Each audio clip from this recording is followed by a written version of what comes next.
Hi there, my friend. It's Tresa. I am so glad to have you here. If you're new, welcome. And welcome to Frugal from Scratch. I share simple, healthy recipes that are easy to make. All the cooking I do is from scratch. And so today I am making some buns, like sandwich buns, hamburger buns, whatever you want to use them for. I don't eat a lot of gluten, but I have some family members that really like to have a good sandwich bun. So I found this recipe. I've been making it for a little while. I have been experimenting with sourdough quite a bit, and I love sourdough bread. That I will eat. And these I eat a little bit, like I'll have a couple bites or maybe part of one, but I use only organic flour, and I've been buying my organic flour from Azure Standard. I really like their all-purpose flour, their bread flours. They've been really great. So the thing with sourdough is you need to plan ahead, and it takes a little bit longer. And with the house still being partly under construction, and the weather's been up and down. If I take it out, I need to make sure that I get it fed and that it, it bubbles and does its magic. And then you have to let things long ferment. So I've been doing more breads with that, and I've been using it for cookies and pancakes and lots of that stuff. And I really do like it, and I will share that eventually, but I'm still really new to sourdough. So, but I will share that. But today I'm making just a yeast recipe. Super simple. What I have in this bowl, I've already got it ready to go. If you can see that, my yeast has already bloomed. You see how it's all bubbly in the bowl? So there's a little bit of, I warmed some milk and some water, and I put yeast and sugar in here and let it sit for about 15 minutes. And it's bloomed really nicely. So now I'm gonna add the rest of my ingredients. I'm gonna mix it up, I'm gonna knead it. I'm gonna leave it right in this bowl and let it rise. And then I'll come back later and show you the next steps.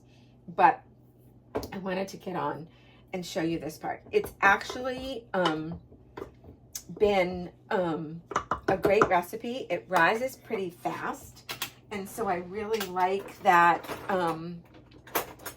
You can have rolls in a very short time if you want to. So I am going to add, and I usually just make half a recipe because I'd rather have them fresh. If I had more people coming over, like for dinner or lunch or whatever, and I'm making burgers, then I would. But in this case, I'm just making half a recipe, so it's just a couple cups of flour. It's also just me here with my son, who is helping me with some construction, is here a lot, and then I'll have a visitor once in a while, but it's mostly just a couple of us, so I don't need like enough for a family of 6 or 8.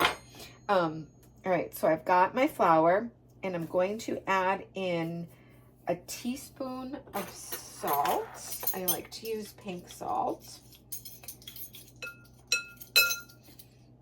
And I have butter that I actually melted the butter. It calls for softened butter, but I find that melting it just actually works really well in here. So I'm pouring that in. I'm gonna put this down just a little bit more so you can see what I'm doing. And now the interesting thing is, it calls for an egg in the full recipe. Where I'm cutting it in half, I'm going to do about half an egg, which is fine because I need some more of the egg to do an egg wash for the top. So I'll save the rest of that. And I'm just going to mix it up and get this all incorporated. It's a pretty soft dough. And like I said, I've had a really good luck with it rising just really, really nicely. So, and I've been able to even just knead it right in this bowl most of the time and not even have to worry about taking it out. It kneads up really well. So I'm just using a spatula to get everything together until it's kind of like what you'd call a shaggy dough. You see that? It's kind of shaggy and pretty loose. Let's just get this out of the way so I don't spill it. I'm going to scrape this off. And you may need to add a little bit more flour as you're kneading. I'm going to just put a little flour on my hands and my shirt and get them in here and knead this up. The dough is nice. It's a very soft dough. I think I do need a little bit more flour. So let me add a little bit more as you see fit. I'm going to scrape it all off the, and you just want to knead it to the point where it's a nice smooth ball. Now you could take this out and put it on a board if you want to, but I found that this has actually worked fine to knead it right in the bowl. You'll have a little more space if you do it on the, actually going to take it out and do it right on my table, which is clean. And that way I can oil the bowl.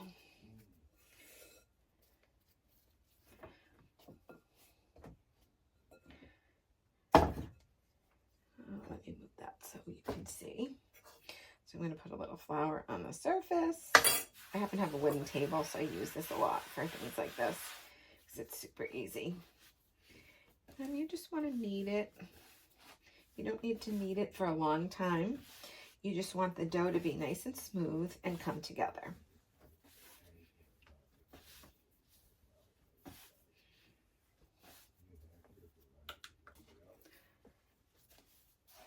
So this dough is nice and smooth. You can see that nice smooth ball. You kind of tuck your underneath here, and we're going to let this rise. So I'm going to use the same bowl. I'm just going to wipe out a little bit of this. You don't even need to really wash it. And I'm going to put a little bit of olive oil in the bottom of the bowl. Spread it around a little bit. I like to put my dough in upside down, spin it around in the olive oil so that it gets coated on top, and then put it in. So here you go. And I love these glass bowls for rising dough. They work amazing. They have a plastic top, which I guess wouldn't be my best choice, but I'd rather do this than put it in plastic wrap or even put plastic wrap over it. So I've got the dough in the bowl, and I'm going to cover it, and I'm going to put it in a warm spot. So I actually have some sunshine coming in my window, so I'll probably put it right up here in the window and let it sit there and let it rise. I'll check it in about an hour, and when it's ready, I am going to come back on here and show you my next step. My dough has risen very beautifully. If you remember before how much was in the bowl, it's about doubled in size. So I'm going to take it out, and I'm going to put it on this board. I'm going to move this bowl out of the way, so hopefully you'll be able to see me work. Tip that a little bit. And what I'm going to do is I'm really just going to actually grab a knife,